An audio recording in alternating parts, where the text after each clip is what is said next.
قلنا ان مفيش اضرار جانبيه ياخد اي حد مريض باي نوع من انواع المرض ياخد جنبه بالظبط كبسولات البايو كيتو. ده حقيقي ما مفيش اي اثار جانبيه خالص. بالعكس، يعني هو لو بياخد مثلا ادويه سكر هتلاقي بعد فتره انه جسمه بينزل. ايوه، فهتلاقي كميه الادويه اللي هو بياخدها بتاعه السكر بتقل.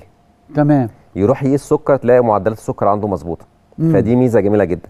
وعندي ناس اللي احنا بنسميهم بري دايابيتك، اللي هو لسه ما دخلش في مرحله مرض السكر بس عنده خلاص اشاره كده صفرة بتقول له في انذار انت داخل على مرض السكر. اوكي. ده لما بيبدا على كبسولات بايو كيتو وابتدي ان هو يخس، معدلات السكر بتبقى طبيعيه جدا. اوكي. ما بيلجاش ان هو ياخد بعد كده ادويه سكر. ادويه للسكر بالظبط، يعني بيساعده كمان. ده حقيقي.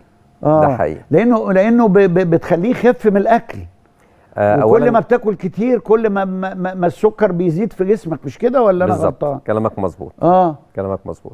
فبالتالي ما بيبقاش فيه حرق بقى في السن الكبير يعني. طبعا كل ما الواحد بيكبر في السن نسبه الحرق بتاعته بتقل. فاحنا بنبتدي ان احنا بنخش بالكبسولات ديت ازود له معدل الحرق بس يوصل للمعدل الطبيعي بتاعه.